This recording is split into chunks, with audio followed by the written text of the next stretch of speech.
to talk with you all today about bicycle road safety audits.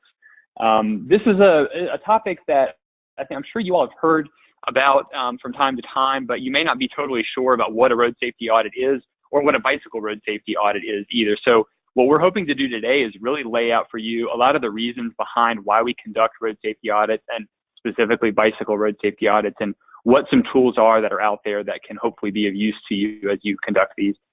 So I'm hoping to not spend too much time with the introduction so we can get right into the presentations themselves. We're really excited to have a great group of panelists with us, so I'll introduce them shortly.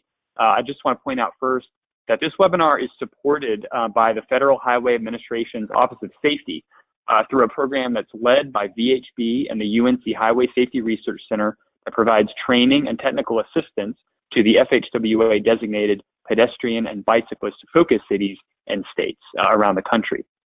My name is Dan Jolene. I will be facilitating the webinar today. And I'd really like to go ahead and introduce you to all of the panelists that we have on tap for today's presentations. We're going to be hearing first from Becky Crow, who is a transportation specialist with the Federal Highway Administration's Office of Safety. Becky manages several FHWA programs devoted to improving safety for pedestrians and bicyclists, including, you may be familiar with the Everyday Counts Safe Transportation for Every Pedestrian program, the FHWA's initiatives to promote road diets, and a range of other activities over the years that have been related to road safety audits. So we're really excited to have Becky here with us today. We're also joined by Alyssa Gogenauer, who is the Senior Transportation Safety Project Manager at VHB. Alyssa has been leading bicycle road safety audits for many years and was involved in the development of the FHWA Bicycle Road Safety Audit Guidelines and Prompt List. So Alyssa will be guiding through some of that material today. We're also joined by Brooke Strube, who is a safety and geometric design engineer for the Federal Highway Administration's Resource Center, providing technical assistance and training nationwide on design flexibility, performance-based design, decision-making, and designing for the safety of pedestrians and bicyclists. She's led numerous bicycle road safety audits in communities across the United States and is going to share some of her expertise with us today. And then finally, we're joined by Craig Allred, who is a transportation safety specialist also with the FHWA Resource Center. Craig leads training courses around the country on topics ranging from designing for pedestrians and bicyclists to law enforcement and how to use those strategies to improve safety. Craig, again, as well as Brooke, has completed many road safety audits for agencies around the country. He's going to bring some examples of those to the presentations here today. I have got just a few pieces of boilerplate sort of background information. We'll get through this pretty quickly before we get into the presentations. If your computer freezes up at all during the presentation today, it should be simple enough to just reload the website and log back in. You should be able to rejoin the session from there. Note that attendees won't have the ability to speak during the webinar, though you will have the ability to submit questions to me and comments using the questions pod that you should see floating there in the control panel. You can use that and submit those at any time. We are going to be holding some time at the end of the presentations for Q&A. So we're going to be taking those questions that you send in and responding to those, as well as some of the ones you submitted to us during the registration process. So at any point, please leave your questions there. We will be posting, we haven't posted them yet, we'll be posting a PDF copy of the presentations that we're sharing during the webinar today. If you navigate to pedbikeinfo.org/webinars, you can find the archive page for today's webinar. Not only will we post the PDF copy of the slides, but we will also be posting the recording of the presentation. So if you need to refer back to anything, or if you want to share it with anyone else in your office, please go ahead and take a look at that page for the webinar recording as well. We are going to be sending a follow-up email later today that'll include a link to the archive page. It'll also include a link to a page where you can download your certificate of attendance that you can hopefully use to self-report your continuing education hours. It'll have some information about where to find information about other webinars. It'll also have a link to some information about the fact that we've submitted the webinar to be approved. It has been approved for 1.5 CM credits for planners. So if that's something you're interested in, please go ahead and claim those credits as you usually do. We have a few webinars coming up. I don't have the specific links here. Again, the pedbikeinfo.org/webinars page will have a lot of them. The PBIC is next week launching a two-part series about crash types involving bicyclists and pedestrians. So we're going to be doing a webinar on Monday about the motorist overtaking bicyclist crash. And then on Thursday, we'll have one about the multiple threat crash that can occur at uncontrolled crossings. So if those are topics you're interested in, I'd encourage you to check out those webinars, maybe register for those. They're coming up again on Monday and Thursday of next week. Before I move on any further, what I'd like to do is take a poll of the audience. We're interested in hearing from you all about how many people are out there today. We're very interested in knowing whether it's just you out there, maybe you've got a few people with you attending the webinar with a larger group possibly. So if you can take a moment and just share your input on this poll, that'd be very helpful to us. We can then move further into the presentations. Yeah, we'll take a few more seconds to collect votes in this poll, and then we'll go ahead and move right along. Okay.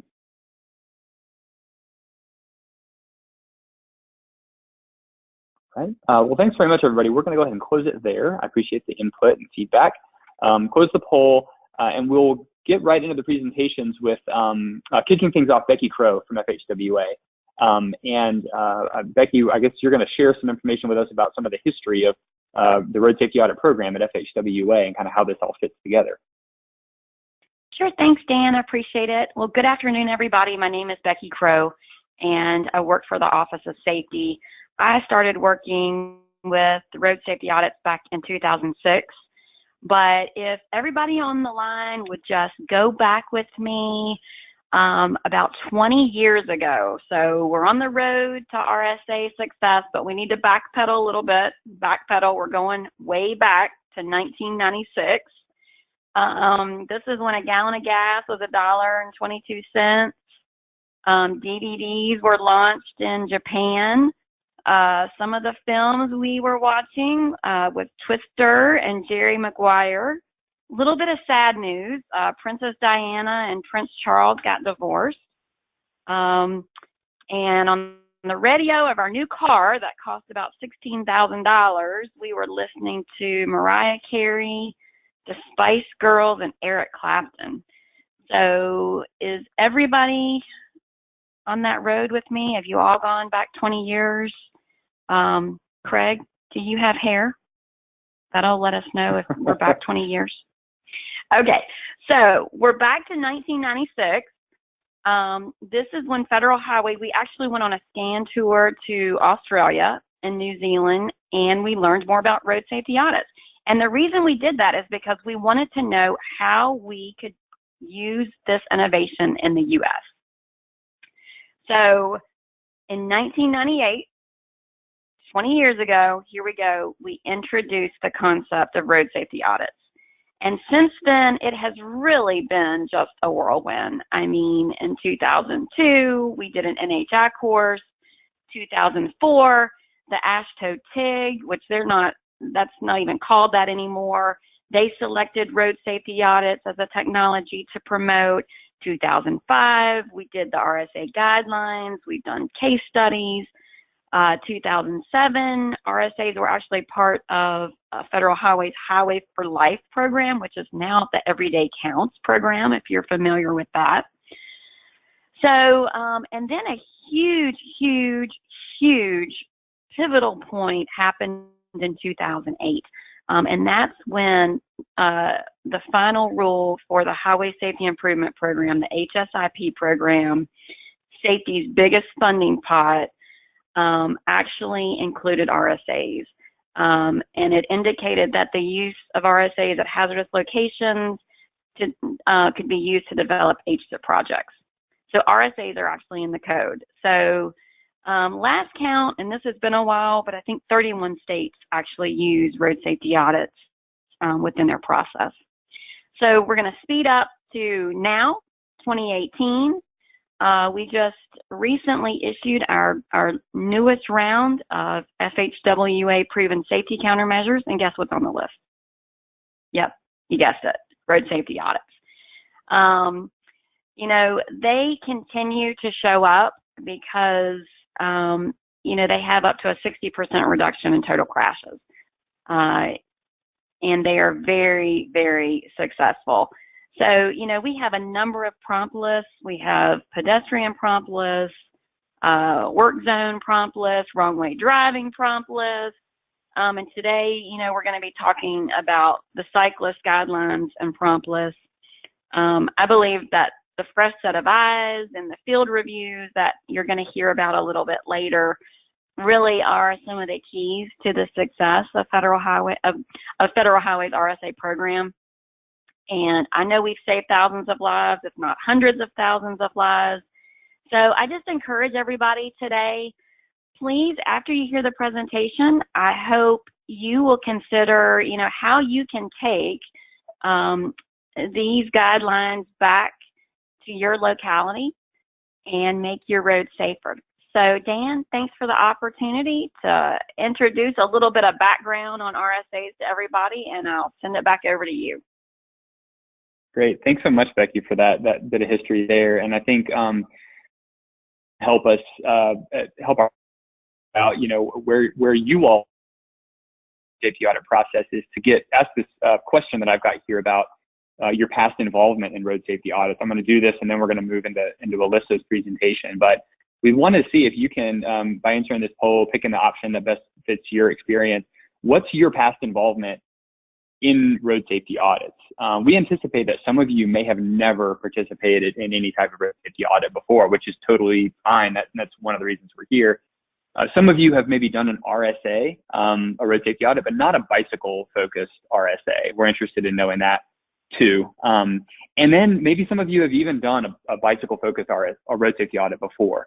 It may be fewer of you, but I'd really like to know if you can vote in this poll and let us know if that's the case for you. And then maybe you haven't even heard of these before, or you've not even been looped in with road safety audits, or maybe you call them something different. If you find yourself in that other category, whatever it is, choose that option and let us know in the questions pod. When this is done, I think maybe a few more of you vote. I'm going to share the results with the group, and that will kind of set us off in this discussion today, and it'll help us out with our panelists as well. Let them know where you all are. So I've already got quite a few votes cast here. I'll close this poll and then share the results now. So 51% of you said you have never participated in any type of road safety audit before, whether a general RSA or a bicycle-focused RSA, pedestrian-focused RSA. So that's really good for us to know. About half of you have not done this before, and these resources I think will be really valuable to you, the ones that we're going to talk about today. 34% of you have done some type of a road safety audit, but not one that focuses on the needs of bicyclists and the considerations that bicyclists have. So between, I guess, putting those together, that 85% of you have not done a bicycle-focused RSA before, meaning the remainder of you, about 13%, a little bit less than the remainder, have done at least one bicycle RSA. So we hope that over the course of the presentation, you'll let us know in the questions pod how your experience relates to what we're talking about and what we're recommending. Maybe you have some input on things that we could, the guidance that you would most need to improve the RSAs that you're doing. So I'm going to hide the poll results now, and I'm going to send things over to our first panelist, Alyssa Gogenauer from VHB. Alyssa, you should have the screen. I can see it now. So whenever you're ready to get started, please go right ahead. Okay, thank you. Can you hear me okay? Yes, I can. Okay, great. All right, well, I'm so glad that Becky was able to give some of that background about the RSA process and sort of how it's been adopted. And that really follows the evolution of a lot of the Federal Highway RSA guidance. There's a lot of sort of base guidance, some case studies, and RSAs are intended to look at safety of all different roadway users. But we found that, agencies were wanting to conduct mode-specific RSAs and maybe needed a little bit more information. And so that's how the bicycle road safety audit guidelines came about. So I'm going to talk to you just a little bit about, let me see if I can advance my screen here. All right, so I'm going to talk to you a bit about what is an RSA. So the RSA process, the purpose of the BikeRSA guide, and I'm going to go through some of that content for you so you can know what to expect. So what is an RSA? So an RSA is a formal safety performance examination of an existing or future road or intersection by an independent multidisciplinary team. So you really like to get a lot of different perspectives when you're out there performing an RSA. It shouldn't just be sort of a group of engineers out there doing it. You want to have different areas of emphasis, sort of having some law enforcement out there. For bicycle-focused RSAs, you'll want to have some folks that are really involved in the bicyclist community in your area, so that way you can get a really complete perspective. So here on the screen is the 8-step process for conducting RSAs. And so this process you can find in just about every Federal Highway RSA document. So in case you want to refer back to this, look up any of those guidelines and you'll be able to find this on there. What's different about the BikeRSA guide is that it goes through each of these steps shown on here, but it shows, you know, different ways of doing things or different ways of looking at things when doing it for a bike-specific RSA. All right, so why have this BikeRSA guide? Again, so a lot of our roadways were designed, you know, from the perspective of motorists and really trying to accommodate those motorized vehicles. And so as bicyclists and pedestrians have been increasing on our roadways, we really want to make sure that we're understanding their needs and adequately considering them. And so similarly in the RSA process, you know, we might have thought about them before in terms of if you're conducting an RSA and there's already a bike facility there, or if you happen to see a cyclist. But otherwise, they could potentially be overlooked. So we wanted to really help reinforce sort of understanding the needs of cyclists through this guide. We also wanted to just emphasize that crash data doesn't tell the whole story when looking at bicyclists and pedestrians. We know that crash data is typically underreported for these roadway users, and so that just, you know, makes it even more important to spend that time with this multidisciplinary group out in the field, you know, understanding those conditions, watching the behaviors, and understanding how people are interacting with each other in their environment. So to bring this back, so the purpose of the Bicycle RSA Guide is to provide transportation agencies and RSA teams with a better understanding of the needs of bicyclists of all abilities in the transportation system.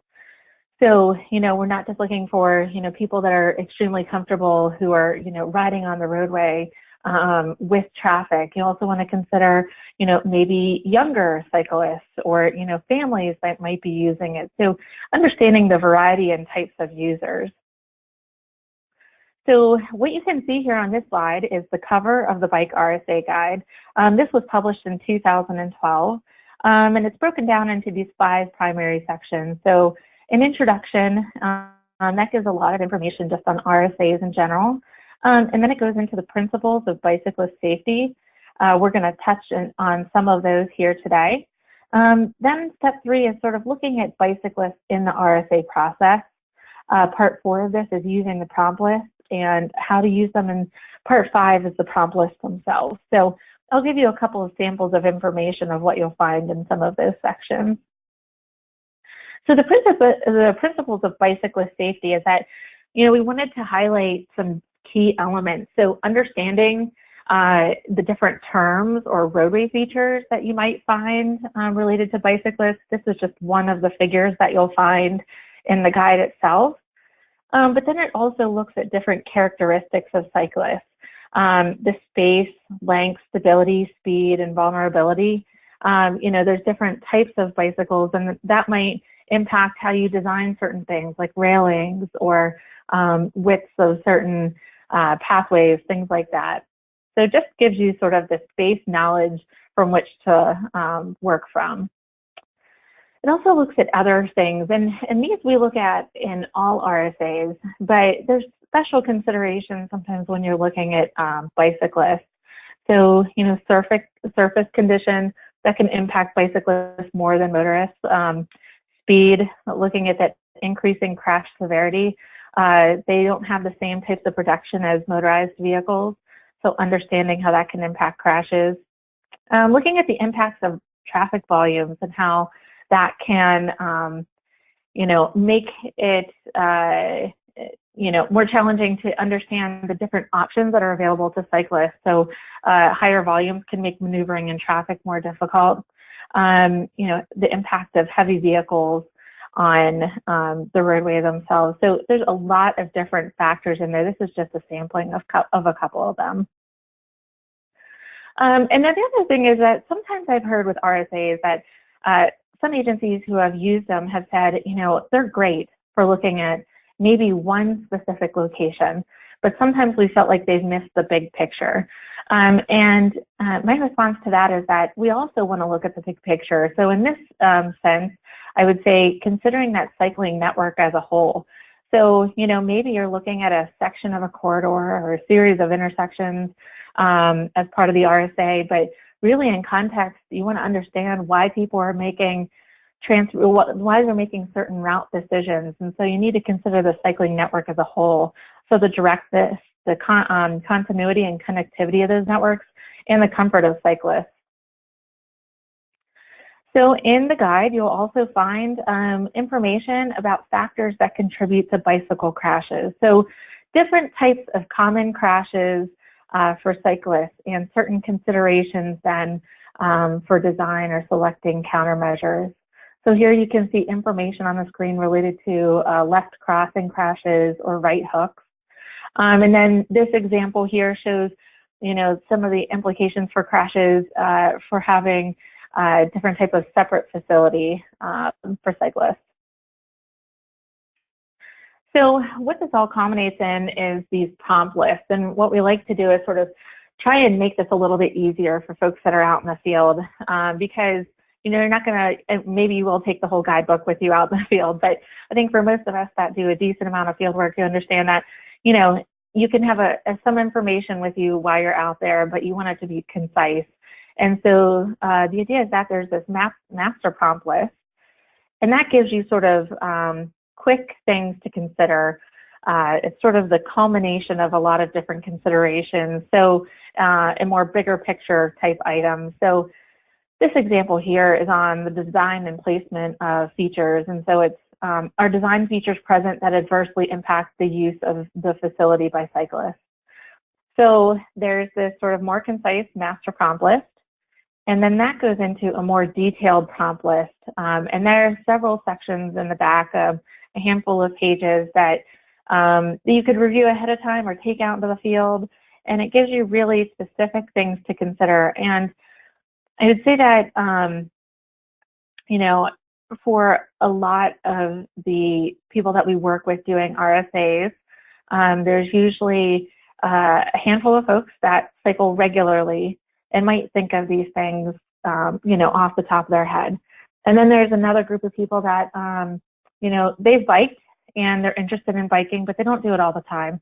And then, you know, then there's the third group of people that, you know, they want to make facilities that work for cyclists, but, you know, they haven't been on a bike in a long time, or they bike very infrequently. And so some of these considerations might not be as apparent to them.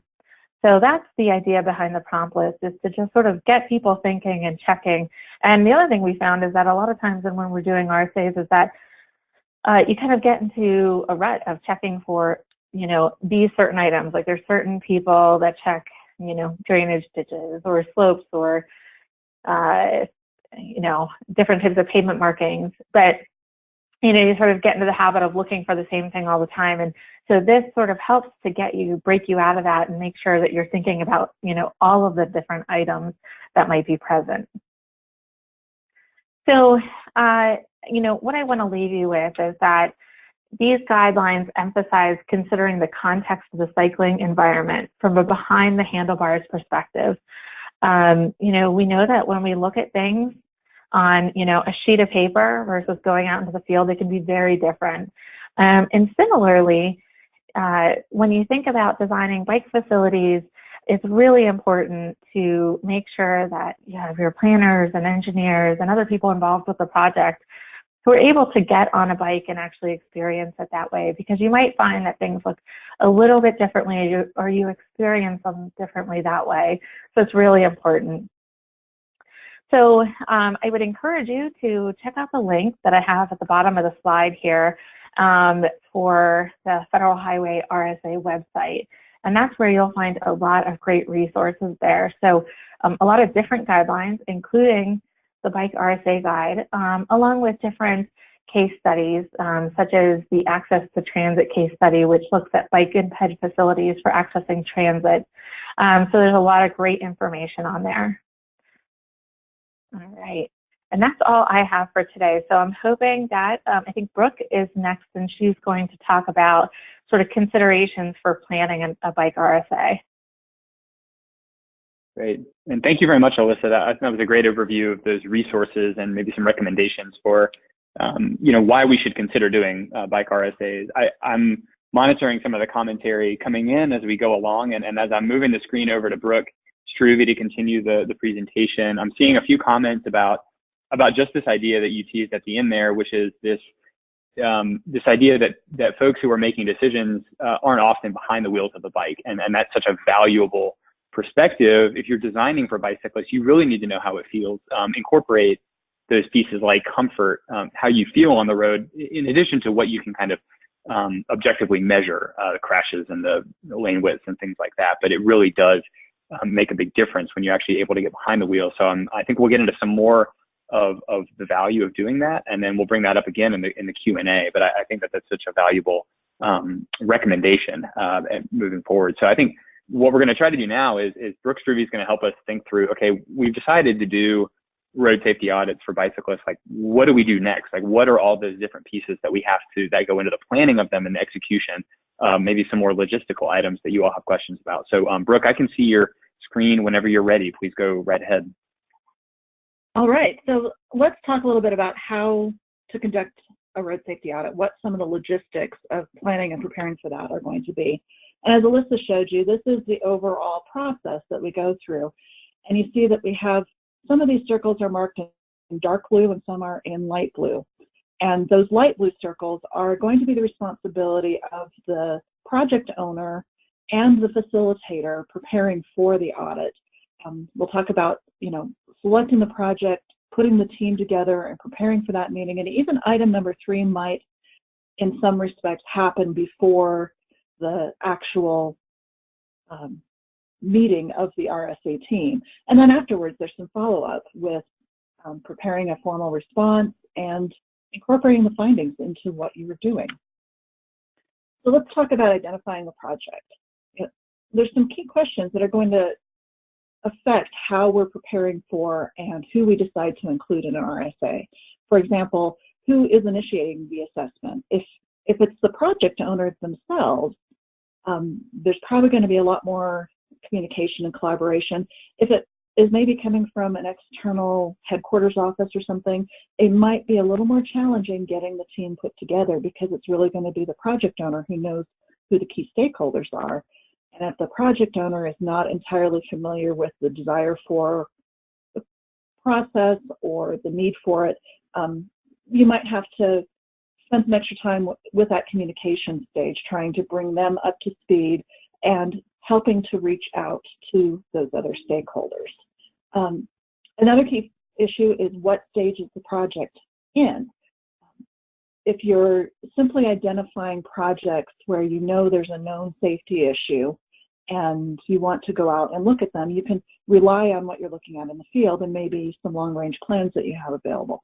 However, if it's an actual design project, you're going to want to have access to things like design plans and get briefings perhaps from the designers of the project so that you know what is going to change from the existing condition that you're observing.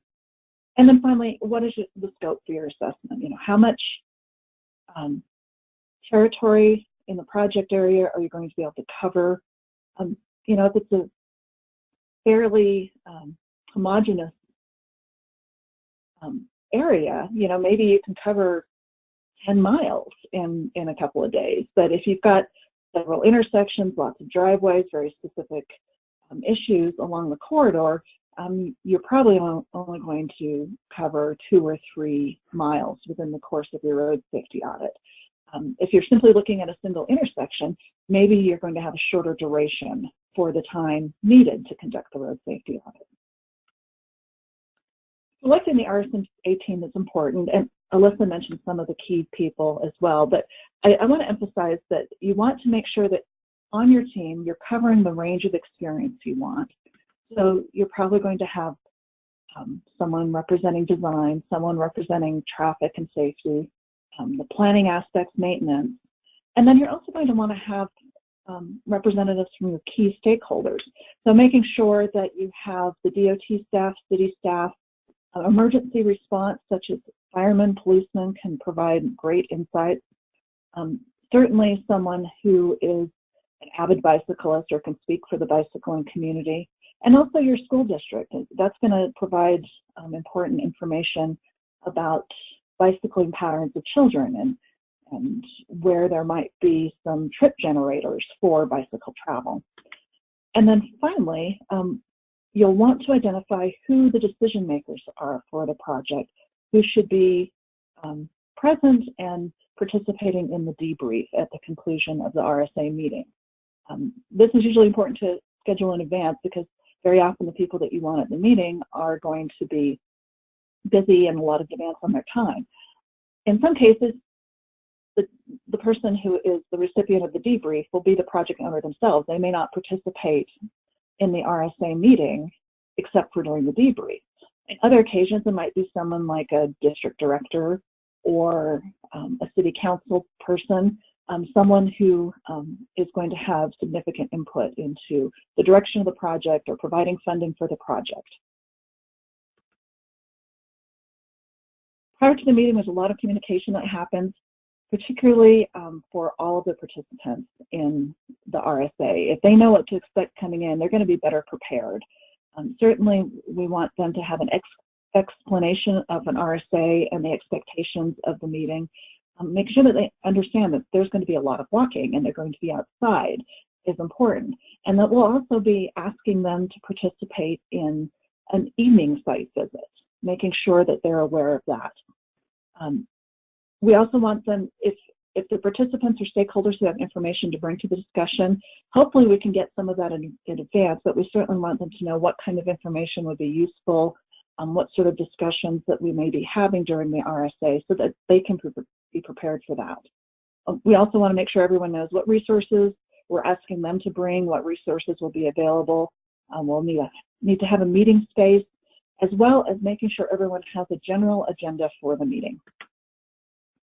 So some of that pre-meeting information will be something like as-built of the existing roadway. And this can be especially useful for a bike road safety audit because very often there may be opportunities to rethink the cross-section of the existing roadway and gain some space for bicyclists. But if you don't know what your curb-to-curb width is, you might have difficulty making some substantial recommendations that way. Crash reports, and including a location and narrative for those crash reports. It's interesting that when we've had that information, sometimes reading between the lines, we learn some different things. One example is a situation where the bicyclist was ticketed and considered at fault for departing the bike lane and then getting in a crash. Well, when you read the narrative, it indicated that the bicyclist had hit a storm inlet. And that was why they departed the bike lane and ended up in the crash. And so there certainly was an infrastructural component to that incident. In another scenario, we were looking at situations where the bicyclist was crossing against the light, which they may have done. But on the other hand, at that signal, when you looked at the clearance intervals for a bicyclist who approached the intersection on a yellow light and they could not get across the intersection during the time that it remained yellow or all red at the intersection, so that technically they would have been in the intersection against the light, but they didn't start out in the intersection crossing against the light. So those narratives might lead to some additional clues to what's going on. Certainly, if there are any planning documents, if the city or has some master plans for a corridor, or if the state has a safety improvement plan or a long-range safety plan, any of that information can be available and helpful. And then also any design documents, especially for an active design project. Some of the resources that you'll need, especially for site visits, are things like transportation to the site, Maybe you'll just have participants drive out in their own vehicles, drive out together, but making sure that there's a place where they can park all together in the same spot and leave their cars for the day can be important. Certainly vests and hard hats, as they are required. Certainly vests. In some locations, hard hats may be required by the employers of the participants. Having a tape measure or a wheel to measure width can be very helpful, or lengths or space that you're going to encounter. Clipboards and notepads for participants can be very helpful. While you'll want to designate 1 or 2 people to be official note takers to capture as much information as possible, you want all participants taking notes of what they observe and contributing that information to the final outcome. And then digital cameras. And I stress digital because you're doing this in a very short duration, and it's very convenient to download digital photos into presentations. And certainly, if anyone has film cameras out there, you could use that, but then you're having to wait for development of film. It's not as convenient. But those pictures that you take in the field are going to help you tell the story and document and help you remember some of the things that you observed. And then a final resource that you may need, especially if you want to get behind the bike and get participants experiencing the corridor as a bicyclist, is needing bikes. So the question comes up, do you bike or do you not bike on your bicycle road safety audit? Some of the things you may want to consider is, what are the characteristics of the site? If it's a site where only very confident bicyclists are riding on the roadway, where there might be discontinuous bicycle lanes or features for bicyclists, or if the speeds are high, it may not be conducive to bringing a team of people who are not confident, experienced bicyclists onto the roadway. You want to be thoughtful about their capabilities in combination with the facilities that are out there. If it's a facility where speeds are slower, there are some bike features, and you're looking at opportunities to improve upon what's there, then it might be a great opportunity to get your participants on a bike. And then certainly, can you get bicyclists or bicycles for the people participating in the RSA? If they have their own, that's great, and if they can bring them, that's fantastic. But the other option is you can use a bike share, or very often in your community, there'll be some sort of bicycling outreach organization that maybe will have a trailer full of bikes that they will loan for particular events, or you can work with a bike rental shop. Very often they will be very helpful. They'll bring them to the site where you need them. They'll have all the bikes you need, and we'll collect them and take them back. That's certainly an expense and a resource that you need to plan for in advance. Another thing I'll mention about bike share, very often someone at the bike share company may be a stakeholder that you would want to include in your RSA team. If you choose to do a bike ride, some things that you'll want to do to prepare for that ride is certainly have a debriefing at first to make sure that everyone is up to speed and current with the rules of the road. Maybe even identify sort of a buddy system for people. Certainly have some experienced bicyclists who are part of the team, or bring in some experienced bicyclists who can be a lead and someone who can follow at the back to make sure that no one gets left behind or left in an uncomfortable circumstance. Something I always try to communicate to people when I'm doing a bike ride with a group of people is, just because the person in front of you has gone through the intersection doesn't mean you have to. If the light changes or you don't think it's safe to continue, you stop. We'll wait for you and let you catch up. Some other things to consider is, do you have a place on site that you can rally, you can have the bikes delivered, have them picked up, what the route's going to be, and then certainly time of day. You may want to focus having your bike ride during rush hour so people can experience those conditions. On the other hand, you may want to avoid that altogether, just because it would be a little bit more aggressive than some of your participants would care for. And this is going to all change depending on what your site is and who your participants are. In terms of your meeting space, it is so key to have that meeting space near your site, because you're going to be back and forth between the meeting space and the site, and you don't want to have to spend your time doing a lot of travel. It's helpful if it's available for the entire duration. There certainly will be times during the RSA that you're not using the room, but it is a little more complex if you have to pack up all your materials every time you leave and come back to the room. Having a projector and a screen so that documents that are being viewed by the team can be viewed by all. Internet connection is very important because very often you're using something like Google Earth to look at the site in the existing or near existing conditions and hone in on different locations as the discussion about the site is going on. Or there might be other documents that you want to pull up for everyone to see. There'll be a lot of note-taking and sketching by participants, so certainly having flip charts, markers, tape to tape things up on the wall can be helpful. And then finally, having a seating arrangement that's going to be conducive to a conversation between the group. This is not about the facilitator standing up front and grilling participants who are in the audience. This is about a collaborative team, and you want the room to be set up to help that. What you're seeing on the screen is a general outline for how the RSA is conducted. And this is about as specific as I will get when I'm giving information to the participants, because we don't have specific time points other than, what time to meet in the morning and what time we're going to depart in the evening. But it can be very fluid depending on what the needs are, where the discussion takes us, because we don't necessarily go into the meeting knowing a specific discussion point that we're going to follow. We're going to let the conversation flow. So we'll start with introductions, and part of that introduction may be a briefing on the RSA process. It may also include a briefing on key factors to bicyclist comfort and safety. If there's participants who are not regular bicycle users, they might need to be brought up to speed a little bit. Some of that instruction may be something that you could do in a pre-webinar or a pre-conference call if your time is tight during the actual RSA meeting. Then, and I have an error on this slide. I'll note the third bullet should be review and discuss the project, not the process.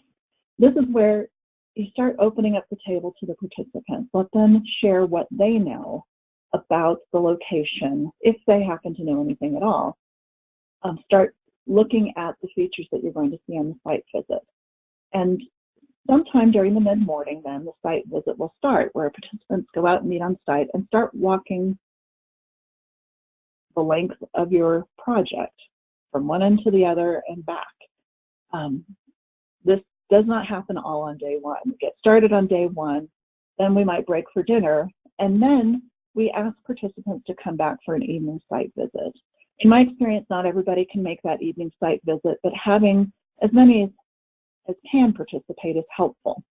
And we don't do that one as a walking site visit. What we usually do is gather in as few vehicles as we can lump together in, and then we'll have a cell phone in each car, and we'll conference call together as we're driving up and down the corridor. Certainly the driver is not operating the phone, but we'll have someone taking pictures, someone holding the phone on speaker so that participants can talk back and forth as we're driving through and observing the corridor. And this, I found, can be really helpful because sometimes we're surprised about how much bicycle travel there may be happening after dark. Day two, we meet again in the conference room. We'll maybe have a debrief, some discussions about what we observed the previous day, and get ready to go out on the site visit and finish looking at what we've seen. Then that afternoon, we meet again in the conference room and start identifying positive features, and then we identify opportunities.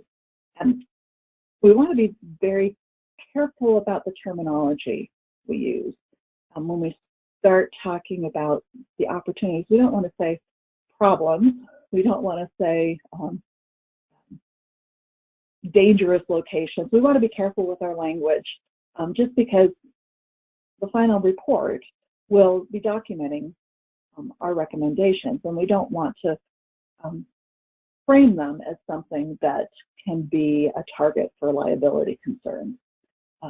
The idea is that we are following a process to improve safety, and we're making recommendations, and the owner can select from that menu of recommendations that we're providing to them to improve the project. All of those things are protecting us from liability. Finally, we'll select the recommendations that we want to include in our briefing and in our final report. Some of these activities may continue on into day 3. I will mention during the evening on night 2, the facilitators may be spending some time compiling some information, pulling together some of the pictures so that it flows very smoothly on the 3rd day to put the final presentation together. And usually you'll have the PowerPoint up on the screen, you'll have people commenting on what should be added, wording that should be changed, and you put it together very quickly so that on the afternoon of day 3, you can give that presentation to the decision makers whom you've invited to come. This is a general outline of the presentation. You start with an introduction, you introduce the project team, maybe make some comments about the project history, then you talk about what you observed, the opportunities for improvement, and then there might be some discussion of next steps. And you don't have to include all of these things, but it may depend on what information you want to provide. There might be some recommendations that are more short-term, some that are longer range. There might be some funding sources that you've identified that can help with these recommendations, or there might be some partners who want to help contribute to getting there. And then you also want to make sure that the project owner or the decision makers know that they're expected to provide a response. Now that response may simply be an email or a memo to the file, but they are expected to acknowledge that the recommendations were received and that they reviewed them and how they choose to act on those. And that again is another step that will protect in terms of liability. If you receive these recommendations and ignored them, I think you're more vulnerable than if you receive the recommendations, acknowledge them, and have made a conscious decision to act or not to act on any particular recommendation. And I'm just going to show you some slides from a recent RSA, just a few selected slides just to give you an idea. You might have a title slide with a few pictures, maybe an explanation of what a road safety assessment is, a few bullets describing the project history and how you got to that point. And then make use of your pictures because your decision makers didn't have the privilege of walking the entire corridor as you did. And so help them understand what it is you're seeing and share that information. And then you'll have a slide that describes who your RSA team was. And you'll get into a series of slides that might talk about what's working well, where there are opportunities for improvement. On this particular slide, we identified signing and striping, bike lane markings, wayfinding signs, durable striping materials. And then we followed up with a couple of slides to explain what it was we meant by those particular recommendations. And I want you to notice in particular this photo on the left. This was a sketch that was made during the RSA. Very often we'll take a picture of sketches and back of the napkin drawings that we have developed as a recommendation. And that's a perfectly acceptable diagram to include in your briefing. After the RSA is concluded, the facilitators are responsible to pull that information that was used in the presentation in its draft form and formalize it in a report. And it may not be much more complicated than the actual briefing was. Or you can add some additional references and resources and explanations of the recommendations that you're making. In a draft form, this would be sent to the participants to review. They can make comments on it, and then this report is submitted to the decision makers. The decision maker or the project owner then is responsible to review the report, respond to those recommendations, and decide which of those recommendations they're going to act upon, and then do so. So that is the information I have to share with you about some of the logistical issues with setting up an RSA report. And certainly if there's any questions, I'm happy to entertain those. But with that, I think Craig has some comments to share on particular RSA. Yeah, absolutely. Thank you again, Brooke. And we got a few questions. I think I might ask you to respond to one of them as I transition over to Craig's presentation. one of these, when people saw the 3-day format for the agenda, I think a few were maybe a little bit discouraged because they have maybe tried to get folks in the room for 2 days before, maybe 3 days, and have not been successful.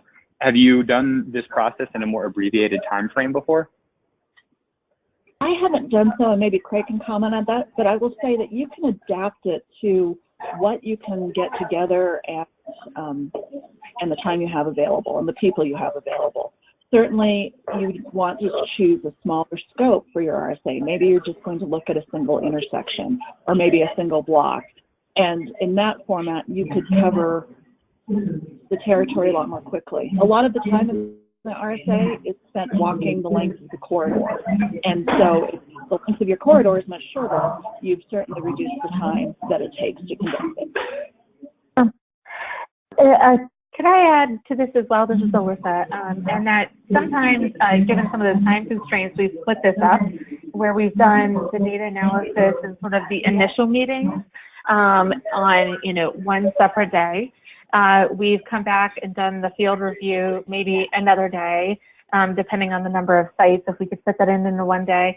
And then we might come back later and do, the meetings afterwards to present the preliminary findings on a subsequent day, in the event that we can't do all of them all at once. And it's ideal doing them together, but just saying that, like, if that's a possibility, is breaking them up as well. Okay, great. Well, let's continue this discussion. We've got another presentation, and then we can bring it all back together. So, Craig, we see your slides whenever you're ready to go. Please go ahead. Great. I thought I'd throw a little bit of scenery in, and I started off, first of all, with the park, and that is Grand Teton, because it's a little bit different type of a view. And when we talk about Grand Teton National Park, they asked us to come up and look at a particular location. Alyssa was actually involved in the first one. And when we looked at the first one, and I'm trying to get the slide to move, there we go. Grand Teton National Park had an issue, and I want to bring up one thing real quick. The lady there was considered a very difficult park superintendent. A lot of her staff was very concerned about her, and if you know anything about the National Park Service, one of the things they look at is walk lightly or treat the land lightly. Don't do anything to disturb the land. They want positive visitor experiences, but they had a real issue there. And what the real issue was an area that they call Gravano Junction. And this particular location, there's a lot of traffic. It is a major state highway. It goes up through a national park. It goes into Yellowstone. There's a lot of commercial traffic, tractor trailer units. There's also a lot of trailers, a lot of motorhomes, a lot of bikes, a lot of pedestrians. Just a lot of traffic through there. One of the problems they were having with it is developing into a bike path where a lot of folks from the Jackson Hole area are renting bikes. There's a lot of outfitters. And in that area, a lot of the cyclists were not stopping at that particular area. Also, fairly high speed, a lot of vehicles making right-hand turns, a lot of conflict areas. This is the intersection, and as you're going north to the top of the screen, a lot of right-turning vehicles with that bike lane and that multi-use path were making that right-hand turn, a lot of conflict areas. They were looking at even potentially doing a tunnel system to cut down on these conflicts, which is quite radical for the national park system. And this is just real close to the entrance area there. So they asked us to look at this particular area and what were some of the options. So looking at this, one of the problems they were finding is the cyclists were coming up, and the conflict point was about at the area where you see here, small stop signs, not really coming to a stop. So we looked at some different options. One is pedestrian crossing, bike crossing. Looked at, are there some options moving that bike path further to the east, and how can we do that? One of the things that really was a concern was, how do we get the foot traffic and the bike traffic, make it safer? Again, high speeds going north and south, cross traffic, and a lot of conflict, potential conflict there. So one of the things we came up with was a roundabout, slowing things down. Well, the staff, the park staff said, oh, our superintendent will never consider something like that. That's just too far out, and especially lightly on the land. Considering, again, that they were looking at a tunnel system, which was in the neighborhood, it was a multi-million-dollar tunnel system. Now, the sagebrush around that area is a very, very sensitive area of moving any of the sagebrush. When we looked at, and when I presented that to the park superintendent, and especially the safety benefit of it, she loved it. And it really surprised the park staff. Part of the benefit of an RSA, if you remember earlier when Melissa was talking about, is that independent, multidisciplinary view. The independent part of it was able to bring in that fresh set of eyes, bringing in their ideas. We were asked to come back about a year later by the park superintendent again to look at another area. This is the Moose Wilson Jackson Hole, Jackson Hole, and the Teton, Grand Teton National Park area. It's a high area of tourism, and as you can see there, this is a trail system that they're promoting for bicycles. And a lot of it are professional bikes, professional cyclists, but there's also a lot of families that they're encouraging to get on a bike, rent a bike from the outfitters, and these can include anything from someone that has not been on a bike for 20 years to want to take their kids out. So you can start in Jackson Hole and you can go up and make the whole loop. It's quite a ride. It's a very beautiful ride. And so the Park Service was looking at, can we look at an adaptive management strategy to be able to go through what they call the Moose Wilson area? There was quite a controversy on it. Part of the reason is because there was a lot of folks, local areas there, that were using this road to be able to go through from the airport, which is actually on or located in the park. Probably one of the only commercial airports that's in a national park. And they were using that to go to the lodge and a lot of the housing areas. It saves time rather than having to go through the town. And one of the things they were looking at is making part of this road one way, which was very controversial to the locals. So there were lots of opposition to it. The cycling groups liked it, the locals didn't. And so what they looked at is they looked at having an independent group again, and the park superintendent, who was for the idea of having a one-way loop on this, invited us to come back in. And to do this, again, we mounted on bikes. You can see the RFA team here. And we actually had a follow-up car because there were a couple of issues here. As you can see, one of the things is we ran into bears several times. And so part of it was to protect the team from bears. And that's something you don't usually have. And there's also quite a bit of traffic. A lot of the congestion, part of the road was not even paved.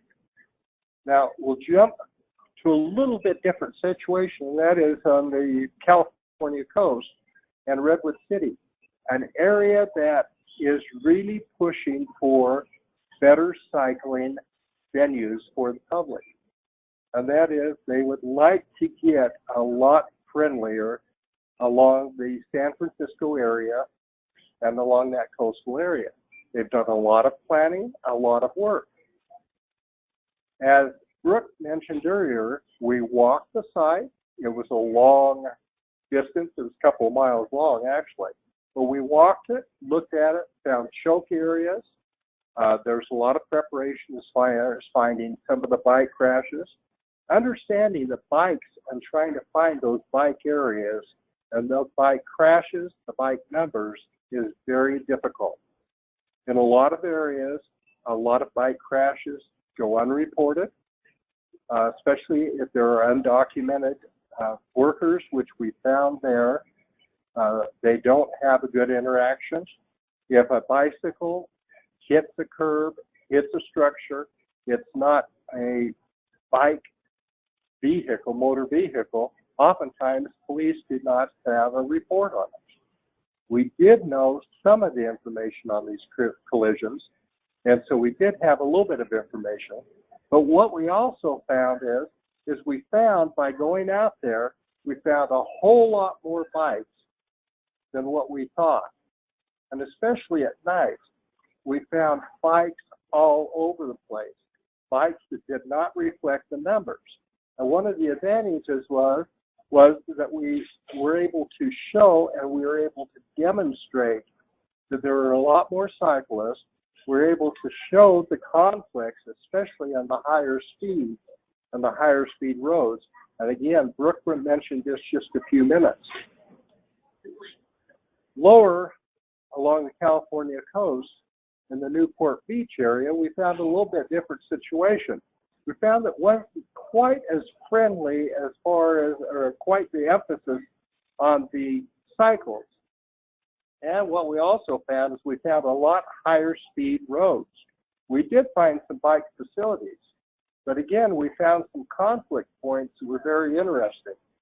A typical on or off ramp and how to get those bikes across those areas. And we found some different challenges of how to be able to make those crossings and be able to make those crossings safer. Again, as Brooke mentioned, oftentimes on these RSAs, because they are such a quick and dirty, it's just a hand sketching. As far as the question earlier, and that is a 3-day, well, both of these were several miles long. If you're looking at an intersection or a short segment, as Alyssa mentioned, you might be able to do that and break that down to a very short period of time. But when we're looking at segments and bringing a team in, oftentimes you're looking at a multi-day. This is an example of a roadway that is almost built to an interstate standard.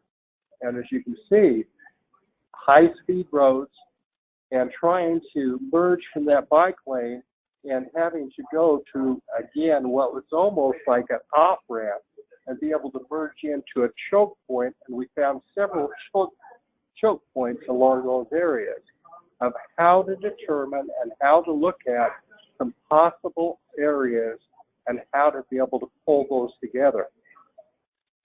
Doing these BikeRSAs, oftentimes focusing in on bikes and different bike skills and looking at just the very occasional rider to the very, what I would call the very professional riders, you can see from doing a traditional RSA, I am a firm believer that whenever you do any kind of an RSA, you need to include every one of the road users.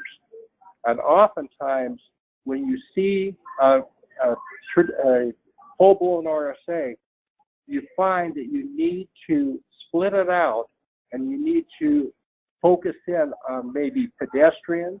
You may need to focus in on bikes and really go into that because you can't get all the information you need to on some of these other riders.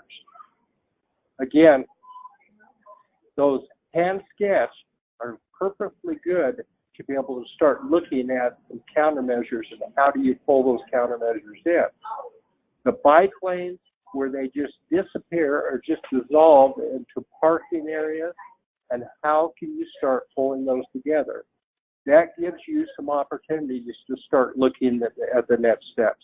And with that, Dan, I think we probably ought to go back to the question area this time.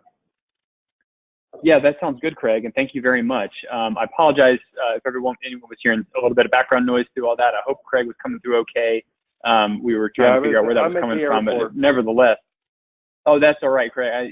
We heard, I think, what you had to say, and I think the illustrations, especially the images of some of these sites, were just, they really communicate a whole lot, and can't even say what the impact must have been being on the road on some of these conditions. So thank you for sharing those, and we're going to get into some of your questions right now. I'm going to do a couple of things first. I'm going to switch back to my screen. I have up on my screen email addresses for all of our panelists that I'll put up. There's a chance we may not get to every question, and if we don't, we encourage you to follow up with us or our panelists to get that information that you need. I do have another poll question. It's our last one of the day that'll lead into our discussion, but it's going to ask you some questions about, having heard all of this, what resources or what additional information would you need to start doing more bicycle road safety audits? And we've offered a few thoughts, and you can check as many of these as you want. We're trying to get a sense of what types of material, what assistance do folks need to actually begin doing these. We've heard some things about that 3-day period of time may not be realistic. Maybe there's some recommendations we can provide for doing this in a more abbreviated time period. The choices here are offering ideas such as things like template materials for actually developing the reports, the prompt list to take out into the field, maybe some better guidance on how you select the locations for the audits, or more staff or more expertise to actually lead these things, get people to participate in them. Everyone seems to be stretched very thin, so how do we find time to actually do these audits? And then finally, detailed prompts to follow when performing the audits, which we have some of the prompts that Alyssa talked about already, but maybe some more detail is needed, or maybe fewer of them. There are quite a few things on those checklists. Maybe people need a more simplified view. So offer your thoughts to us in the chat pod if you have them. I've got votes from almost everyone. What I'd like to do is, in the time we have, go ahead and close this and share it with the group so you all can see what everyone else said. It looks like the clear favorite for some additional resources you might need or more template materials. 76% said that. 66% of you said detailed prompts to follow when performing the audits themselves. So the templates and the prompts seem to be quite popular. 44% wanted better guidance for selecting those locations to begin with, and 42% said more staff, more expertise to participate in the audit. I think those are really valuable things that we could be providing, or that maybe agencies will need. And as we've gone along, I've got comments and questions from a lot of you about your interest and maybe what might hold you up from doing the audit. One of the things that I got a lot of questions about that I'll kick to our panel maybe, and maybe Becky can speak to this, and then some of our panelists who have led the audits before. But when it comes down to who pays for a road safety audit and maybe who you request them from, I think a lot of people might be interested, but they may not feel they have the resources to conduct them. How do most agencies go about requesting an audit and then getting them supported? Is this a state DOT function? Is this something that FHWA is actively involved in now? Whoever would like to take that. I guess I can start, Dan, and then maybe I'll kick it over to the other panelists. But typically, it's the road owner who requests the road safety audit, and they form their team. We encourage them to get that multidisciplinary team together to go out and look at the site. There are a host of different ways that this can come about. The public can reach out to the road owner. Sometimes the road owner actually wants to do this themselves. They know they've got an issue. They know they need to get their feet on the ground and look at it. A lot of times they will reach out to us, and we'll work with them and kind of give them direction on, you know, where the roadway is located. Is it a state facility? Is it a local facility? You know, is it a national park? There is a lot of ownership questions. So, but typically it is the road owner that would perform the road safety audit. Right. This is Alyssa, and I would totally agree with that. I think that is the best first place to start in looking to do that. I'd say that a lot of states do have RSAs as part of their HSIP programs. So if you're a local agency, then you know you can reach out to your state DOT and ask about RSA assistance through the HSIP program, or just otherwise. They might still be able to assist you with it. But also looking at MPOs and regional planning commissions, they might oftentimes have some resources and expertise to help you with that as well. Cool. That's great. And is this, you mentioned that some states have these through their HSIP programs. Are you all aware of any local agencies that sort of self-fund their own road safety audits on a regular basis? I'm just curious if that's something that you've heard of before. There are, Dan. I mean, I know the last time that we did a review and asked the states, there were 16 formal road safety audit programs within the DOTs, and there were some locals. I don't have a list of those. You know, if you're interested in knowing who those are, you know, reach out to me and I can try and find, you know, some additional information for your particular state. Sure. Yeah, I would say as we're talking. Larger, I'd say the larger and mid-sized local agencies, you know, maybe the ones that are doing their own road safety audits, and not as many of the smaller localities. You can contact your federal highway safety engineers too, and they might know of folks in the states that are good resources. Great. Those are all really good ideas. I think the problem that some folks seem to be struggling with a bit is this issue of, you've mentioned several times, the objectivity, sort of the independent group of experts that are coming in to do an audit. I think a lot of folks feel that they are capable of doing the audit themselves, but wonder if, okay, do I need to hire an outside person to come in, or is it sufficient for me to use my own staff time? It may be more sustainable for a lot of agencies to devote their own staff to doing this, as opposed to needing every time they do an audit to hire outside expertise. And I wonder how you all feel about that. You sort of give up an element of objectivity if you do an audit on your own corridor, and you're not getting that outside perspective. On the other hand, it may be more feasible to do that. One thing I would comment upon with that is, you know, maybe you have staff in your office who aren't directly involved with that particular project or that corridor. And if, you know, you can trade back and forth, you know, the staff who are not familiar with your project do an audit for you and you reciprocate on their project if your office is big enough. And certainly we have members of the team who are not completely independent of the corridor, and the knowledge and information they bring is very helpful. And you want to include those people who can provide that information and background. But I think as much as you can get at least some of your participants who are not as close to the project itself to take a fresh look, that is helpful. It might be staff from another agency as well. Okay, very good. A question came in about, or I guess earlier, let me get back to our first poll question. We asked a question about who has done a road safety audit before, and a lot of the comments that came in were, well, we do informal field visits every now and then. We'll ride a corridor or maybe just visit to kind of eyeball something. Unsure if this is really considered a road safety audit. And my initial thought is that there's some difference between a sort of an informal site visit and a formal RSA. Can anyone for us maybe outline why the RSA is such a different animal, why it might carry a little more weight or be a little bit more rigorous than just a simple field field audit or field assessment?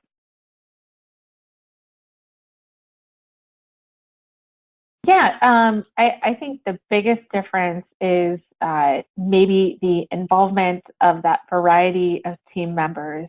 Usually what you think of in sort of a field review as part of a design component is, you know, a couple of the engineers going out and making sure that the design will work given the landscape there. But I think that this is a little more comprehensive and sort of well-rounded and provides a broader variety of perspectives to the process.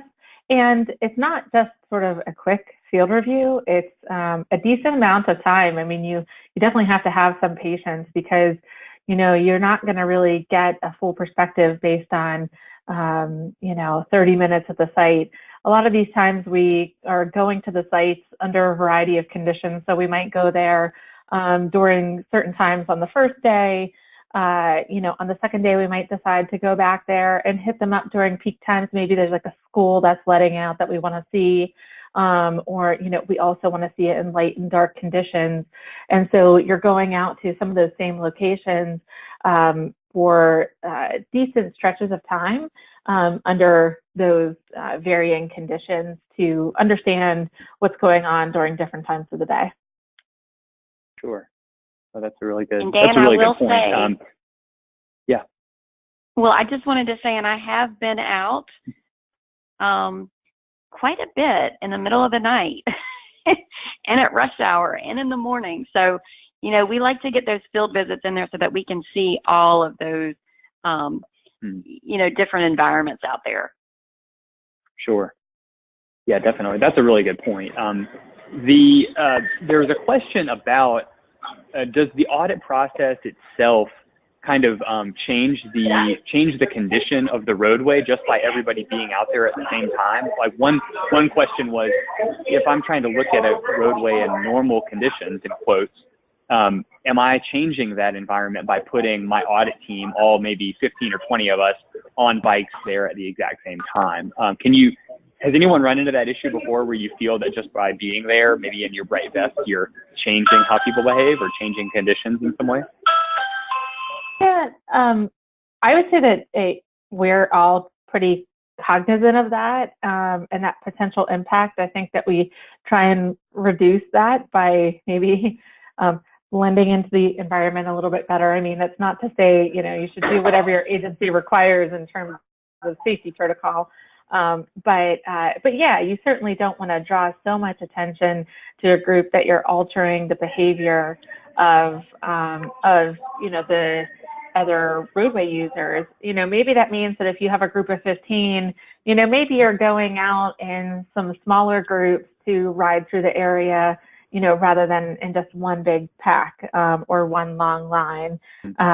So, you know, definitely being cognizant of that. We oftentimes will try and sort of park vehicles maybe away from the site that we're studying and try and just sort of observe the conditions without changing how people react to us. Right. Okay.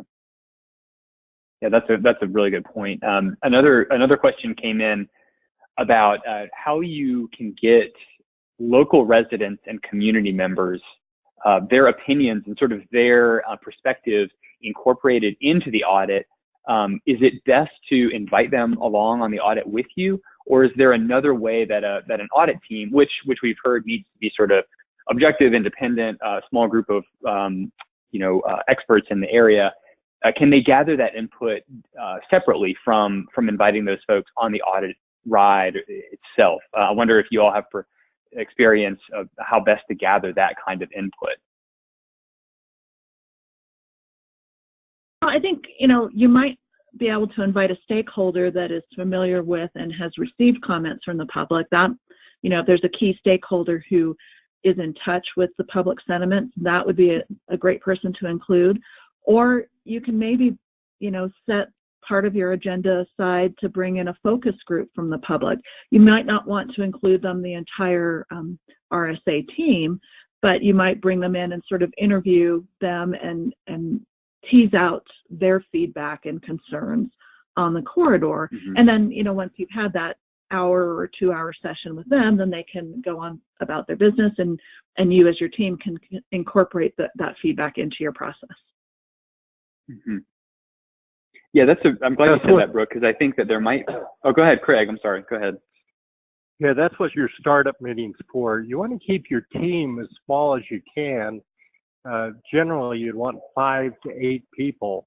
When you start getting them 15 to 20 people, then you're really getting a team that's hard to manage.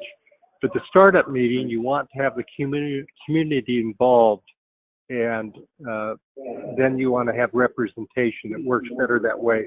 Also, an earlier question about cost. If you have communities, you can borrow people from one community as far as that independence and bring them over to your community, and then you can go help them at another location.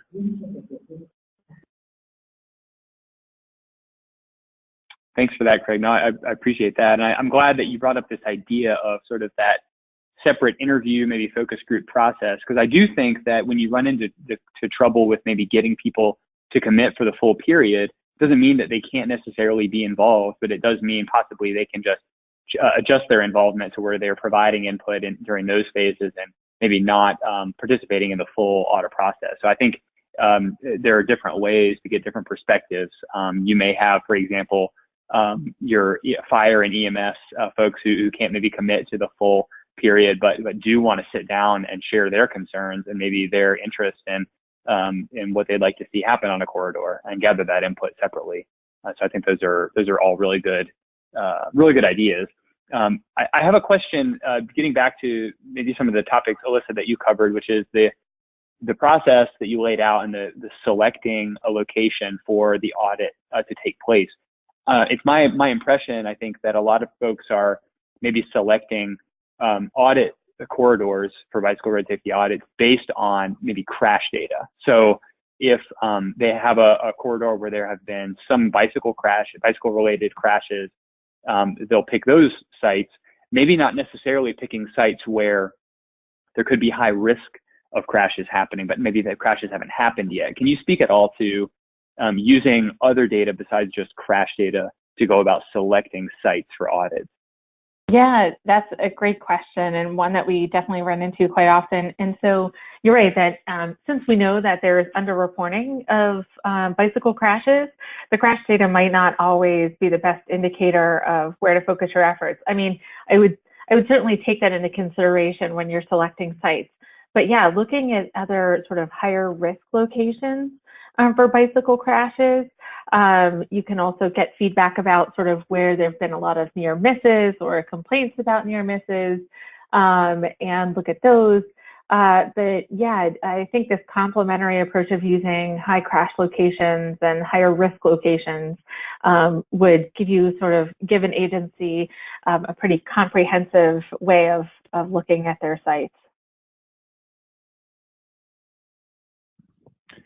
That's great. Thank you very much. I think that I guess I wanted to link it back, and you kind of did a good job of this, Alyssa, is link it back to this whole concept of this idea of systemic safety improvements, where agencies are proactively addressing sites based on risk, not necessarily based on crashes. And I think that in a location where you have no crashes, the outcomes of a road safety audit or a detailed assessment might be your best bet for actually justifying why safety improvements should be made. So I think that that's really important to point out. Yeah, and one of the way that agencies could look at this, that it might be really tangible for them, is that a lot of agencies have bike facility maps. And I think that taking a look at where you are encouraging people to bike is a great place to start. So understanding, are there improvements, since we're encouraging people to bike in these locations, are there other improvements that we should make here? Is it compatible with the current roadway environment? That's great. One question that came in I wanted to get to is, have you all seen good examples of how agencies have taken this audit process and maybe not just done a one-time audit, but been able to kind of regularly kind of maybe institutionalize the audit to where this is something that is then regularly done. I think maybe some agencies, and Craig and Brooke, you've gone from agency to agency and maybe seen they'll do one and then maybe you're not sure if they do another one or if that becomes a consistent process that they go through. But I'm wondering if you have seen or could cite maybe any good examples of agencies that have taken that and really built it into their process for improving safety. Well, Grand Teton National Park, Peter N. started with one, and then we did two other ones because of the success that they had had. So I think that's a good example. That's great. Yeah, that's a really good one. Any maybe other panelists have any recommendations about what might need to happen to get that done, to maybe make it more of an institutionalized thing? I think the audit, it seems big and it seems like it may be a lot of work to work into an agency's already existing activities. I wonder if there's anything that can be done to maybe make it seem less scary or something that could get it further, more adopted. Yeah, Dan, I would just recommend. Go ahead, Becky. I would just recommend that people, check out our RSA website. We have a lot of information on there. We have sample reports. We have a lot of those states that you were just talking about that have actually institutionalized RSAs, Tennessee, Arizona, Pennsylvania. We have a lot of reports on there from planning commissions, regional planning commissions. So you can look at kind of their processes and what they've done and maybe how it could be replicated in your particular agency or how, they write their reports and that type of information. But please go online and check out all of the great information that's there because I think you'll get a better idea of all the different types of formal RSA programs that are out there. Awesome. Thank you, Becky. And Alyssa, you were going to jump in too. Yeah, I was actually going to mention the case study documents that are on FHWA's website because I think there's a lot of information in there about how agencies have done it. Like some have done it as part of, like we've mentioned before, their HSIP program. Other ones have sort of maybe institutionalized it as part of their project development process. So sort of a bit separate from the funding pool. So there's a lot of different ways that they've done it. Other agencies have done a lot of RSAs, but maybe it isn't sort of a formal part of their processes. So there's a lot of different ways to incorporate them.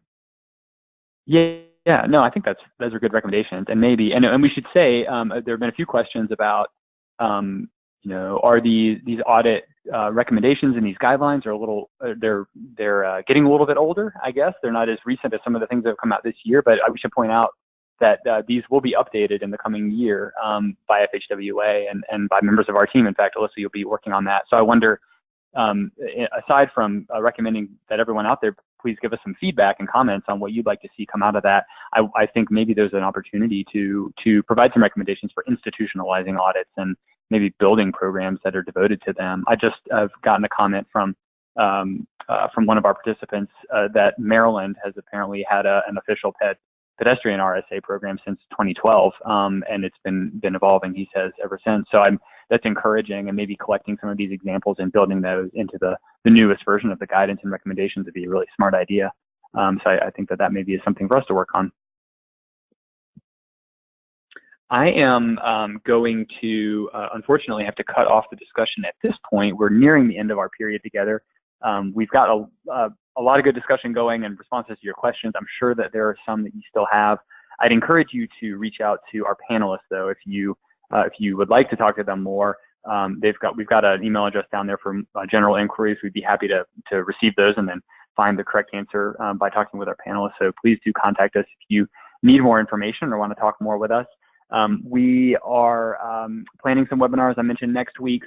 Hopefully you'll have an opportunity to continue attending these webinars on pedestrian safety and bicycle safety with us in the coming months. I want to remind everybody that later today you're going to receive an email that'll have a link to our archive page, as well as instructions for downloading your certificate of attendance for the webinar today. And I wanted to let you know that as you leave, you're going to see a very brief survey. It's going to appear on just as you close out of the webinar. We'd really appreciate your feedback and your comments on today's presentation and maybe sessions that you'd like to see in the future. So please take a few moments to do that. I just want to say again, thank you to our entire panel for delivering today's presentations, and thanks to all of you for attending today's webinar. And I hope you all have a wonderful day. Thank you so much.